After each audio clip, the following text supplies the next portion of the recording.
Jina langu ni Dr. Elisaria Palanjo. Ningependa nizungumze kidogo kuhusu mambo ambayo yanaendelea sasa hivi South Africa.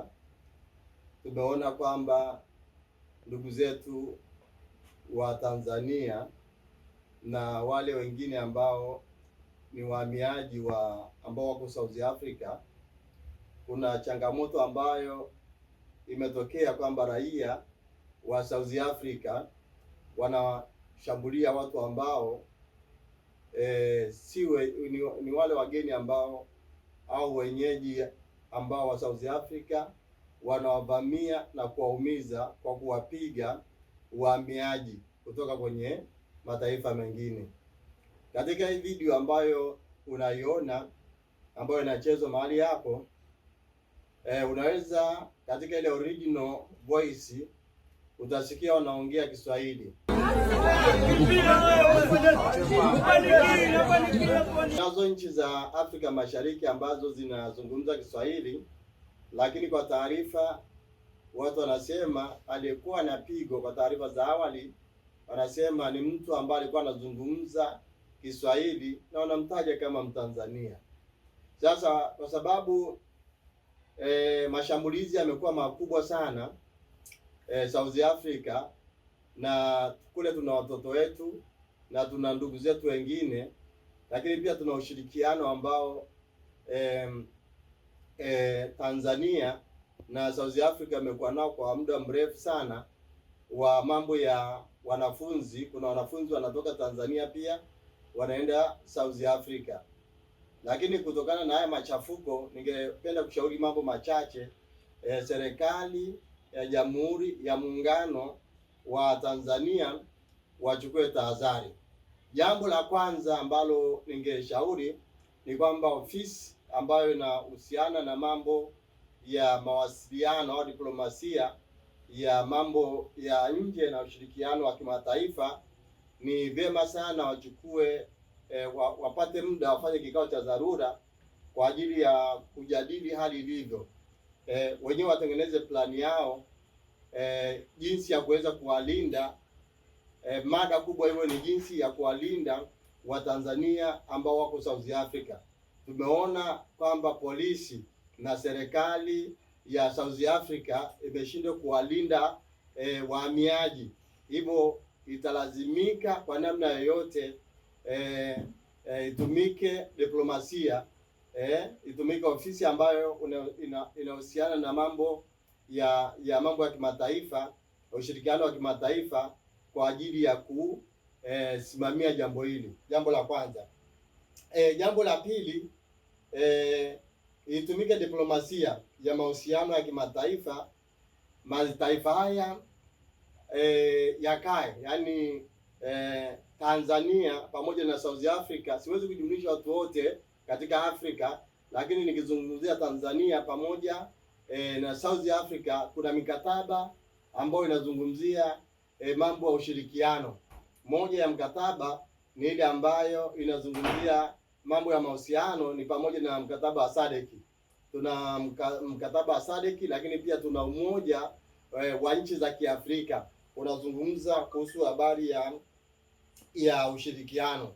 Sasa lazima pia wapitie kwa nchi hizi mbili, wapitie ile mikataba kwa ajili ya kulinda haki za raia wa Tanzania au mataifa mengine ambayo yanashambuliwa.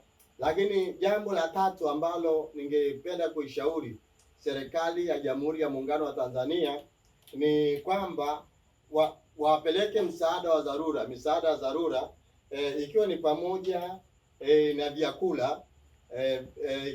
na vyakula, au misaada mingine ambayo ya kimatibabu, kwa sababu kumbuka kwamba hawa watu wanashambuliwa, wengine wamepigwa, wameumizwa, wanahitaji kutibiwa, na kama hawatatibiwa, maana yake inaweza ikawa chanzo au vyanzo vya kupoteza maisha kwa Tanzania.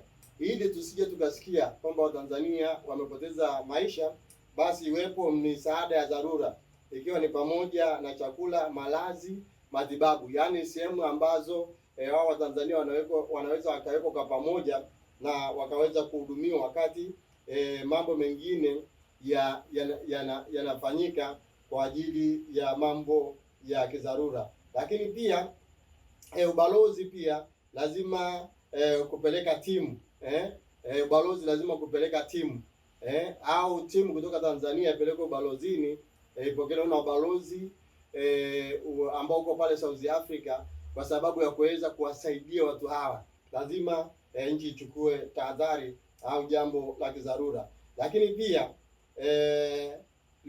itumike utaratibu wa kuhamisha Watanzania.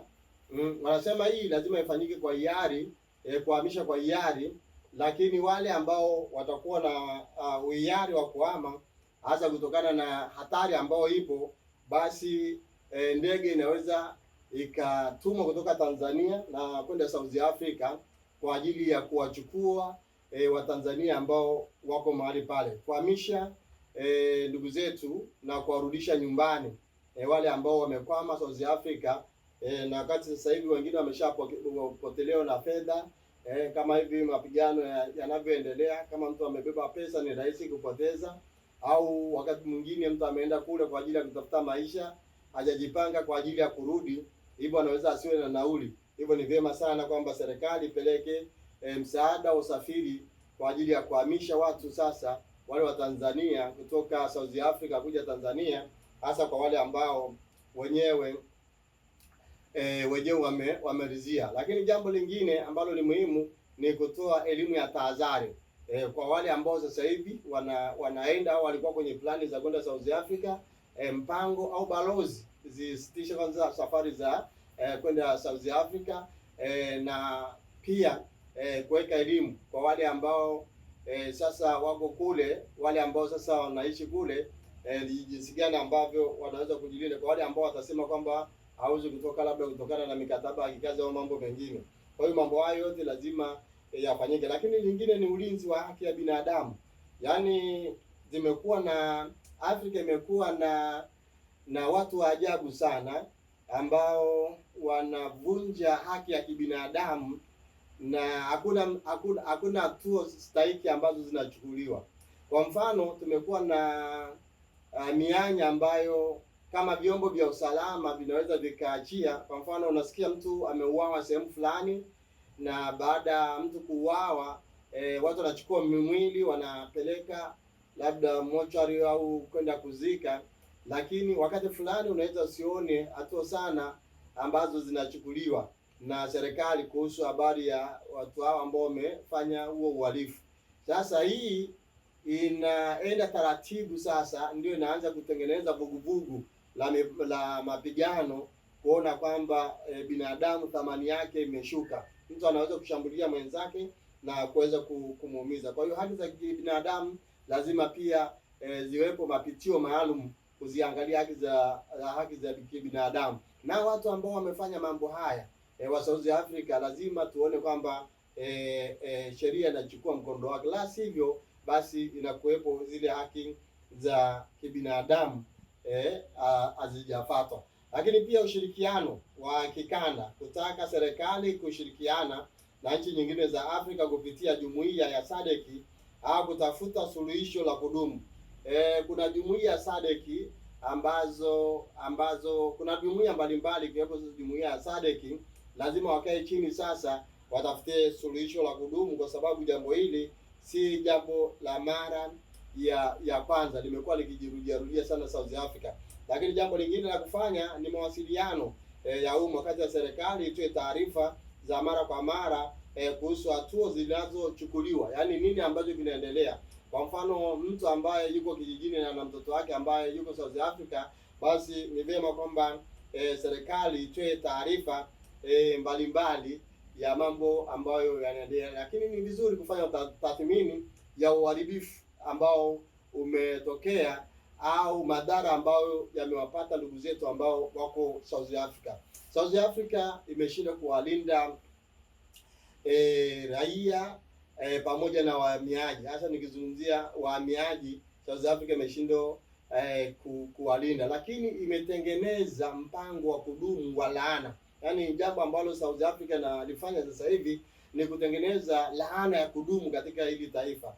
Na nikwambia ukweli, South Africa hawezi kuinuka eti kwa sababu wanataka watu ambao wanatafuta riziki South Africa waondoke, na wale wa South Africa wanafikiri kwamba wanaweza kuinuka baada ya hiyo nchi kubakia na wazao tu. Lakini jambo lingine ambalo bado ningeweza kushauri ni kuendelea kushauri wananchi kwamba Tanzania bado ina fursa, lakini nje ya kuwa na fursa, zile fursa zitengenezwe vizuri ili wananchi wa Tanzania waondokane na matatizo ya ajira, ili waweze kujiajiri, au basi ile mifumo ambayo inatengenezwa ili watu waweze kupata unafuu wa maisha, kukwepa kukimbilia kwenye nchi nyingine ambazo kiujumla zinakuwa na madhara makubwa sana. Mimi ningependa kushauri mambo hayo kwa haraka na kwa dharura sana ya uweze kufanyika. Asante.